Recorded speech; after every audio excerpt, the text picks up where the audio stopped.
Deep within the borough of Westminster sits the area of Paddington.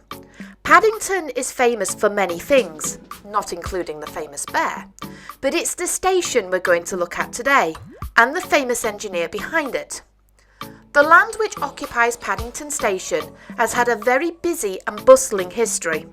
The earliest references to any form of settlement on the land is from the Saxon period, over 1,000 years ago. It is believed that the followers of the chief Padda settled on the site, which had a busy intersection of Roman roads, and the name is taken from Old English, meaning town belonging to Padda, Paddington, or Paddington. Over the centuries, the town was claimed from Middlesex to Westminster, but unlike the larger districts, the town of Paddington remained relatively unchanged. In fact, many attributed Paddington as a quaint little place, more suited to the country rather than on the border of the sprawling metropolis. According to the census and historical data, by 1795 it was reported to have only 371 houses and 1,700 souls living there. Even though London was growing, little had changed to the town, with only an expansion to the church and yard. It was also known for its alehouses, but in 1812 all that was about to change with the building of the canal network. Paddington went from a simple village to economic hub in a matter of years, with many using the canal network for goods, then eventually passengers. From canals to roads, Paddington started to grow and houses were built to house trade workers. As canal use made way for steam engines, the Great Western Railway saw an opportunity. Previous London laws prevented a terminus within the inner city limits, but the railway could see how a line from Bristol to London would greatly benefit. Unlike other railways, the Great Western could not use existing stations due to its larger broad gauge tracks, so a new terminus was decided upon. Parliamentary accession was granted for the line in 1835, and Paddington was decided as the railway's end. Islamabad Kingdom Brunel, chief engineer of the Great Western Railway, was keen to get the project underway and started to run through clay cuttings just south of the canal. However, a delayed act to alter the roads meant that the proposed terminus at Paddington was unreachable until the alterations were finished. Eager to get the railway running, Brunel built a temporary station on land he was proposing for a goods yard. Despite the setback, the railway was opened on time and ran firstly to Maidenhead, then Berkshire, then finally Bristol. The temporary station was very basic and used the new Bishop Road Viaduct's arches for structures such as ticket halls and offices. The rest of the station was built of timber and consisted of just 2 platforms, one for arrivals and one for departures. The station, though, was no means quiet, and 12 trains a day would run through. It was at this simple station that history was made, as a young Queen Victoria and her family made her first ever railway journey as monarch from Slough to the station, with Brunel himself acting as her driver. The success of this short journey would cement the royals' love with the railway, even centuries later.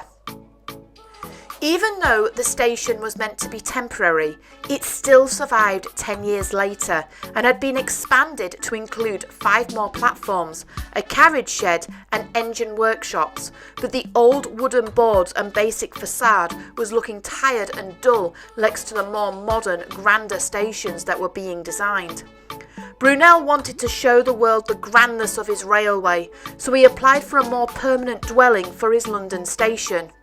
The new station was authorised in 1850.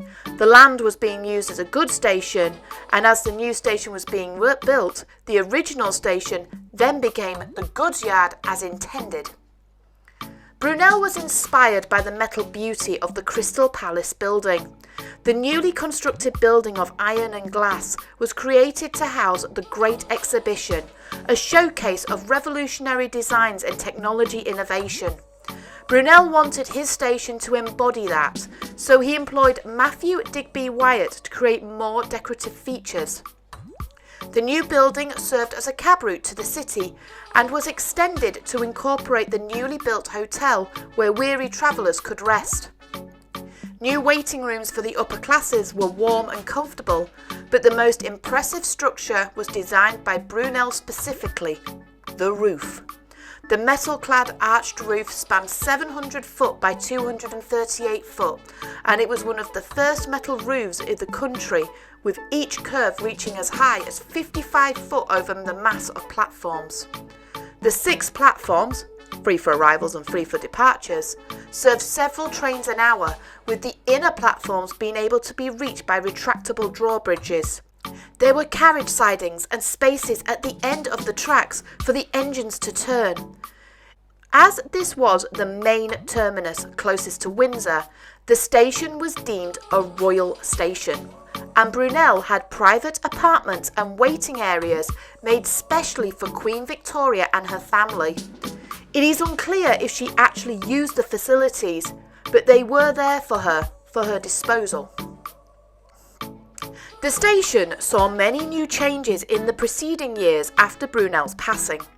It was extended to add more platforms and carriage sidings were removed. In the wake of the Great Gauge War, the broad gauge tracks were removed in favour of standard gauge. The roof was extended in 1906 and the same design was used to blend the new and the old together. The early 20th century saw the golden age of steam, and many people associated Paddington Station with wealth and prosperity. During the Second World War, the station had become a focal point for many families. The Great Evacuation was ordered in the preparation of the Blitz, and Paddington became one of the main stations where children would go to be taken to the safety of the countryside. It was a strange and frightening time for many children, as many would only have what they could carry in a suitcase and a tag indicating their name and their former address. The horror of the wars did little to stop Paddington Station. However, the Great Western Railway remembered their fallen comrades in a war memorial erected in 1922 for the First World War and rededicated to the men that fell in the Second. Like with York, Brunel Station had been future-proofed in the 1910s, so there was ample platforms designed to cope with the increasing number of trains. The only exceptions needed to the concourses to accommodate more people. In the 1960s, the signals were modernised and the adjoining goods yard was dismantled due to a decline in freight. But it wasn't until the 1990s that the station got one of its largest refurbishments. As part of a major uplift, the glass roof, which had stood for over 100 years, had become old and the glass needed replacing. While putting new glass was an option, it was decided to use polycarbonate glazing panels. This was more resistant to damage, and part of the roof was taken down to accommodate for crossrail facilities, although Network Rail, seeing the mistake, did restore that part of the roof back to its former glory. I can't talk about Paddington though, without talking about its most famous passenger. The sweet little bear that travelled from Peru has captured the attention of millions of children throughout the years. Paddington's creator, Michael Bond, said he got the idea of Paddington from a lonely teddy bear in a London shop near to the station. His heart melted as he brought the bear and took it home. It was less than 10 years after the Second World War, and he had undoubtedly seen the children evacuated from the station with their suitcases and their tags. From their stories, he drew inspiration, and within just 10 days after buying the little bear, the first story was on paper and sent to the publishers.